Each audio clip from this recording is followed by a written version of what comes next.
Quero cumprimentar a todos com a paz do Senhor. Estamos aqui no nosso canal do YouTube, no nosso momento apologético. Neste momento vamos estar aí falando sobre a maçonaria.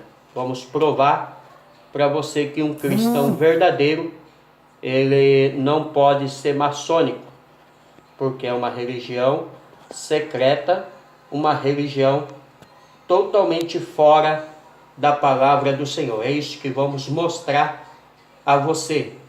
Mas antes eu quero convidar você que ainda não está inscrito no nosso canal do YouTube a se inscrever, digitando lá do seu celular, do seu tablet, do seu computador, Paulo.Delanhese. Ajude-nos também curtindo e compartilhando a nossa mensagem em defesa da fé cristã. Temos como parâmetro na matéria apologética sobre a maçonaria de hoje, versículo 3 de Judas. Devemos batalhar pela fé que uma vez foi dada aos santos. Vamos ver a origem da maçonaria segundo os próprios dicionários maçônicos, aonde nos diz a história.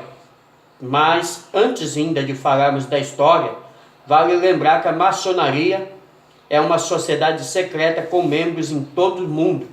Eles acreditam que a maçonaria começou com o templo de Jerusalém construído por Salomão, mas eles admitem que a exata origem da maçonaria é desconhecida. Já o dicionário da maçonaria de Joaquim Gervásio de Figueiredo diz: as origens reais da maçonaria se perdem nas brumas da antiguidade, mas a sua verdadeira origem está vinculada às lendas de Isis e de Osíris. A história também nos diz que havia algumas lojas espalhadas por vários países, mas foi só em 24 de julho de 1717 que 4 lojas maçônicas de Londres se unificaram, dando origem à grande loja da Inglaterra, conhecida como maçonaria especulativa ou franco-maçonaria.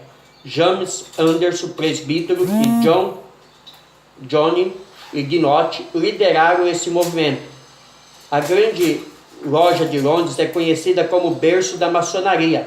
Em 1723, James Anderson publicou as Constituição da Maçonaria, sendo ainda hoje um documento universalmente aceito como base de todas as lojas maçônicas.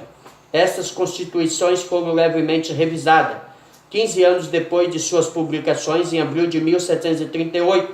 A maçonaria exerce forte influência no Brasil e no mundo. Eles são cerca de 6 milhões no mundo, espalhado entre mais de 164 países. Muitos parlamentares, funcionários de alto escalão do governo, líderes religiosos, empresários e membros de outras elites são maçons. Compareceram 120 parlamentares, dentre outras autoridades, na inauguração do novo Palácio Maçônico de Brasília, do Grande Oriente do Brasil. Eles estiveram presentes na história de nossos países e prestaram relevante serviço à nossa nação. No Brasil, o começo da maçonaria se dá na casa de Silva Alvarenga, que se formou numa academia literária, só que, como já dissemos, na verdade era uma loja maçônica. Nela foi iniciado Tiradentes, Gonçalves Ledo, José Bonifácio, como outros maçons. Tramaram a independência do Brasil um mês após proclamar a independência de Dom Pedro I. Foi aclamado grão-mestre geral da maçonaria no Brasil, e o Marechal Teodoro ocupava esse cargo ao proclamar a República em 1889. Já na religião, eles influenciaram Charles Tarsio Russo, fundador das Testemunhas de Jeová, e muitos maçons proeminentes. Tornaram-se mormons, ritos e símbolos maçônicos. Estão presentes ainda hoje no mormonismo e tiveram presentes na sociedade Torre de Vigia. Russell pregou em lojas maçônicas e após sua morte foi colocada uma pirâmide em seu túmulo, a cruz dentro da coroa, símbolo da maçonaria. Foi logotipo na sociedade Torre de Vigia, impressa nas edições da revista atual, a Sentinela, até 1930. Então está aí um pouco da história da maçonaria, de como ela começou, como se difundiu, e as religiões que abraçaram ela logo de cara, né? E ainda hoje faz grandes estragos dentro de algumas religiões, porque eles alegam que um cristão pode ser maçônico, mas veremos, né, no decorrer desta matéria, que um cristão verdadeiro, ele jamais pode ser maçônico. Mas antes de entrarmos na matéria de defesa da fé, eu quero deixar aqui os 33 graus que a maçonaria usa, né, para quem faz parte da sua ordem, começando desde o iniciante, que eles chamam aprendiz, companheiro e mestre, até o grande soberano inspetor geral. Mas vamos a eles um por um. Grau simbólico: aprendiz, companheiro e mestre. Graus capitulares: mestre secreto, mestre perfeito, secretário íntimos, chefe e juiz, superintendente do edifício, mestre eleito dos 9, ilustre eleito dos 15, sublime mestre eleito, grande mestre arquiteto, mestre do arco real de Salomão, grande eleito maçom, cavaleiro do Oriente ou da espada, príncipe de Jerusalém, cavaleiro do leste e oeste, cavaleiro da ordem Rosa Cruz. Graus filosóficos: grande pontifício, grande ad vitam, patriarca moachita ou prussiano, cavaleiro do machado real, chefe de tabernáculo, príncipe do tabernáculo, cavaleiro da serpente de bronze, príncipe da misericórdia, comandante do templo, cavaleiro do sol, cavaleiro de Santo André, cavaleiro Casdosh.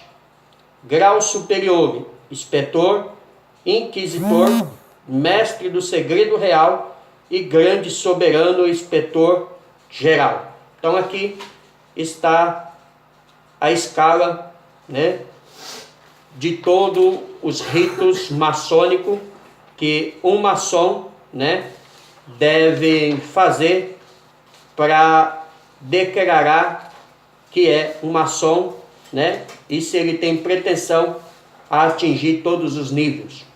Símbolos usados pela maçonaria: alguns não tão conhecidos, outros muito conhecidos, principalmente na área de pedreiro. Por que eles usam esses símbolos? Como já dissemos, eles associam a fundação da maçonaria com a construção do Templo de Salomão. Vamos aos símbolos. Esquadro, segundo eles, significa retidão limitada por duas linhas, uma horizontal, que representa a trajetória a percorrer na Terra, ou seja, o determinismo, o destino, e a outra vertical, o caminho para cima, dirigindo-se ao cosmos, ao universo, ao infinito, a Deus. Compasso, traça círculos abrindo e fechando, delimita espaços e representa o senso da medida das coisas, significa a medida das coisas.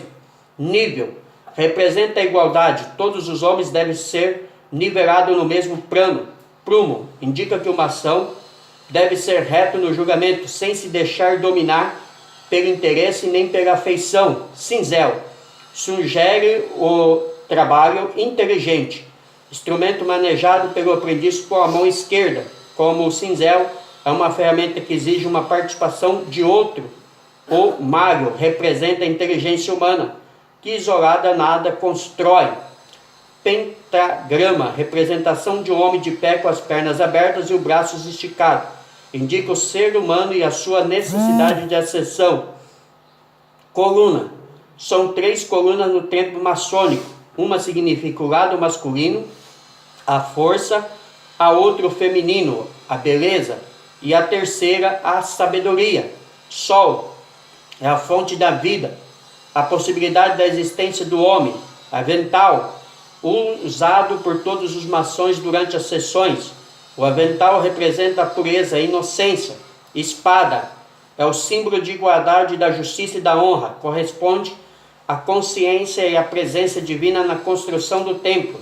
Delta luminoso representa a presença de Deus, demonstrando a sua onisciência, e um triângulo com um olho no centro.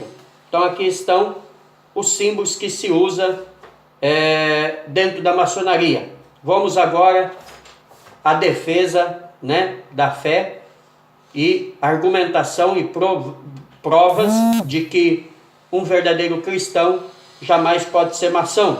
Agora você verá porque eu disse que um cristão jamais pode ser maçom. Além do que já afirmamos que o Deus da maçonaria é um outro Deus diferente do nosso, há também uma proibição do nosso Deus em Levítico 5, versículo 4, dizendo que quando uma pessoa jurar pronunciamento temerariamente com seus lábios para fazer mal ou bem, em tudo que ele fazer com juramento ele for oculto e a saber depois, culpado será numa dessas coisas. Então vemos depois desta amonestação que um cristão não pode fazer um juramento, e é exatamente o que eles fazem dentro da maçonaria. Veja o que nos diz a história. O neófito, assim chamado na maçonaria, entra num quarto escuro com os olhos vedados, com metade da camisa caída abaixo do ombro e com uma das pernas da calça regaçada até a coxa. Aí o venerável pergunta: vês alguma coisa, Senhor? A resposta do profano é imediata: não, Senhor. Aí o venerável prossegue: sente alguma impressão, profano? Aí um objeto pontiagudo é posto sobre o peito do profano, e o venerável então fala: a arma cuja ponta sente simboliza o remorso que vos terá se for traidor da ordem secreta que vos hoje querem pertencer. Aí o venerável manda o profano declarar para a assembleia de maçons ali presente porque ele veio procurar a maçonaria. E o profano declara assim: vim em busca da luz da maçonaria, pois eu estava em trevas. Quero abrir um parênteses aqui e fazer uma pergunta: pode um cristão que aceitou a Cristo, que batizou, que recebeu o Espírito Santo sobre a sua vida, declarar que está em treva? Creio que não, né? Então, só por aí já dá para ver que um cristão verdadeiro não pode ser maçom. Jamais. E aí então o venerável novamente pergunta: o que queres de nós mesmo, profano? Senhor venerável, desejo ser recebido como um legítimo maçom. E o venerável diz: ó filho, é desejo do vosso coração sem ter sido constrangido a isso? E o profano diz novamente em bom som: sim, senhor venerável. Aí o venerável recebe o profano e diz: sabeis que a nossa ordem exigirá de vós um compromisso solene e terrível até a morte, se for necessário, para guardar a nossa ordem. Imagina um cristão fazendo um voto desse. Depois de muitos interrogatórios, o profano é conduzido ao altar dos juramentos e ajoelhado com o joelho esquerdo, pondo a mão direita sobre a constituição da maçonaria e a Bíblia, que deve ter em cima a espada, ele ergue a mão esquerda e segura o compasso apoiando no lado esquerdo do peito e diz: eu que antes de entrar aqui era um profano, juro e prometo de minha livre e espontânea vontade, pela minha honra e pela minha fé, em presença do supremo arquiteto do universo, que é Deus, perante esta assembleia de maçons, nunca revelar qualquer dos mistérios que a mim for revelado ou confiado, a não ser a um legítimo irmão ou em uma loja regulamentada e constituída. E também prometo nunca escrever os segredos a mim revelado, para que ele não possa ser divulgado a ninguém que não seja um legítimo maçom.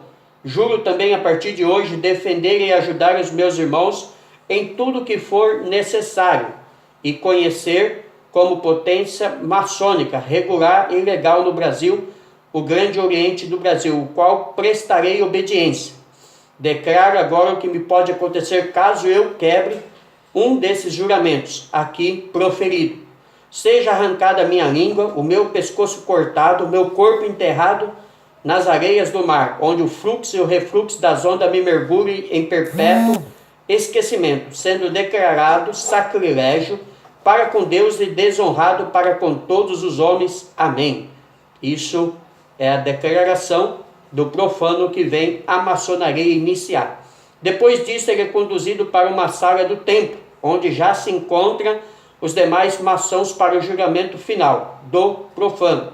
E nesta sala se encontra um irmão maçom deitado como se estivesse morto, para representar o que lhe pode acontecer se violar a ordem. Todos os demais irmãos estarão de pé, com os rostos descobertos e armados de espada que apontam para o neófito, e só ali então é desvendado o rosto dele.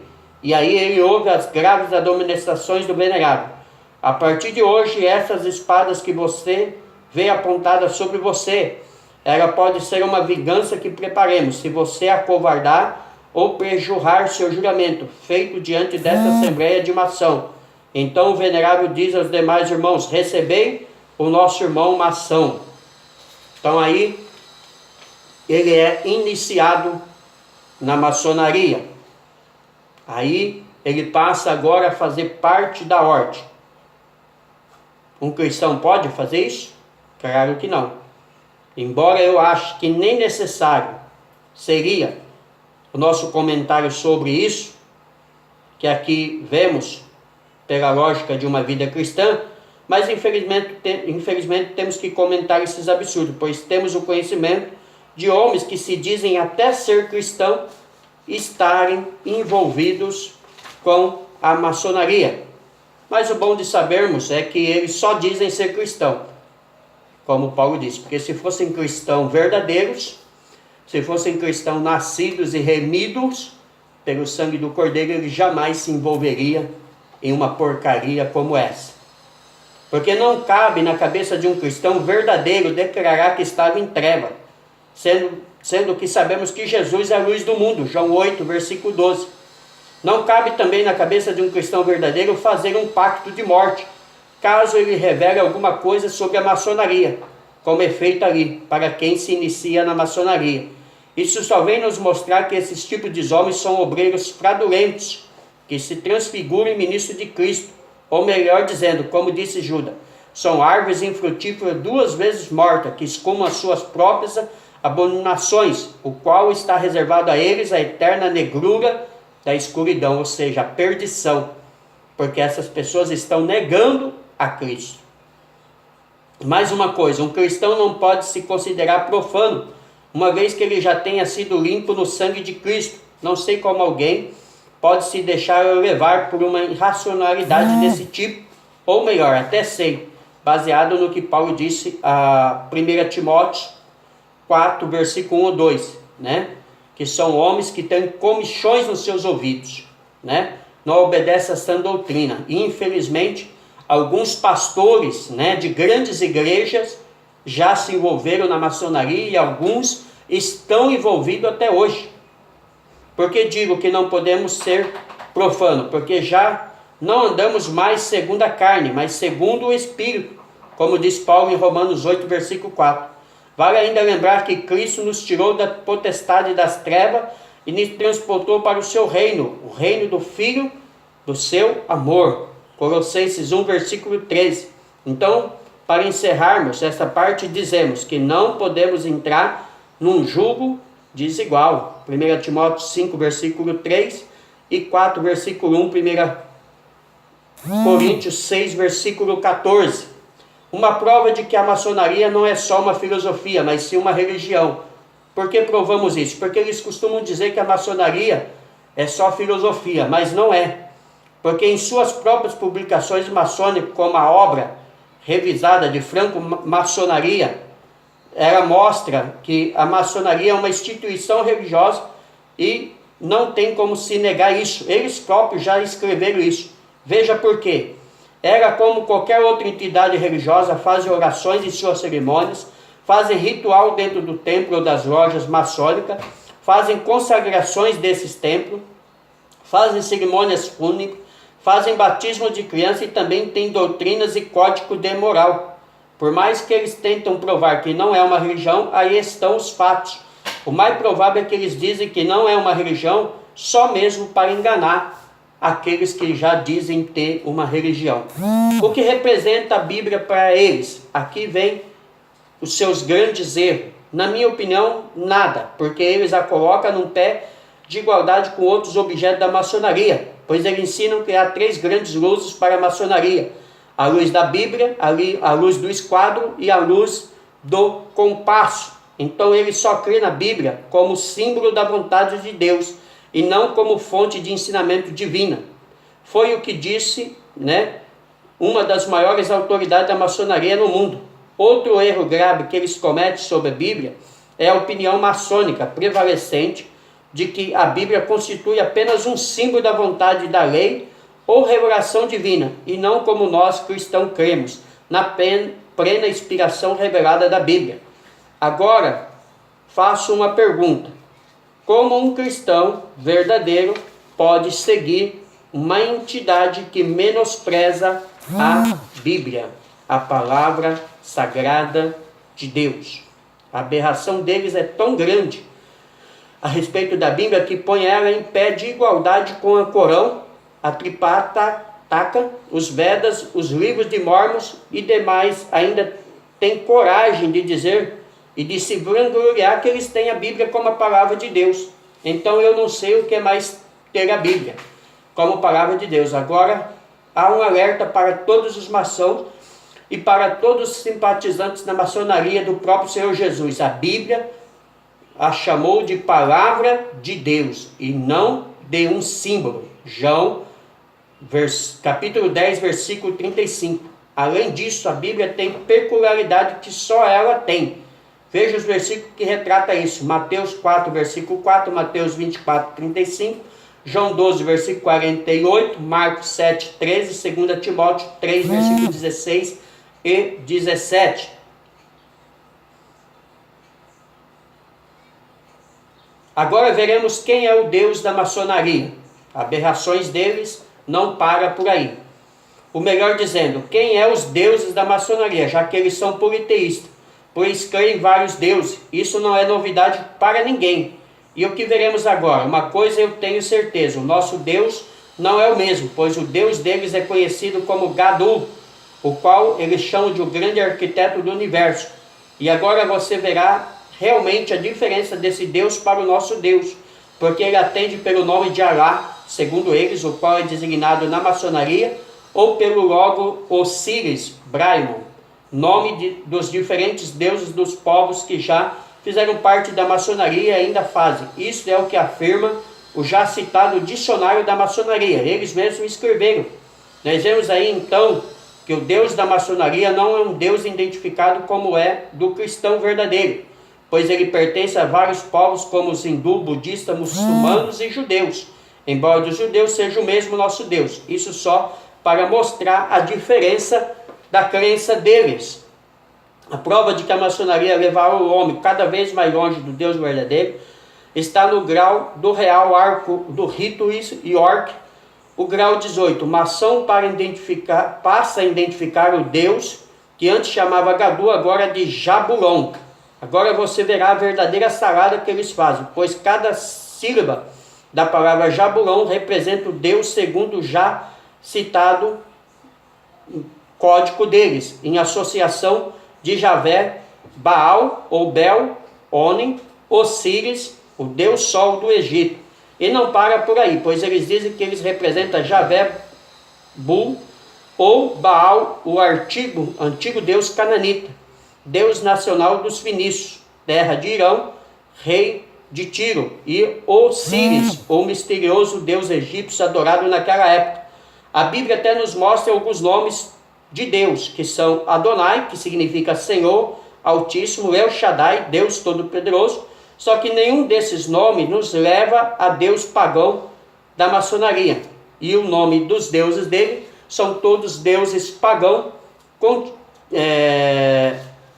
que a própria palavra de Deus manda nós afastar. Então logo ratificamos novamente que um cristão de verdade não pode participar da maçonaria e continuar a dizer que está servindo o nosso grande Deus, pois a Bíblia diz que não existe Deus além de Jeová, Isaías 44, versículos 6 e 8, mais alguns versículos que nos provam que só há um Deus verdadeiro, 1 Coríntios 8, versículo 6, 1 Crônica 16, versículo 25 e 26, Deuteronômio 6, versículo 13 e 15, Isaías 45, versículos 5 e 6.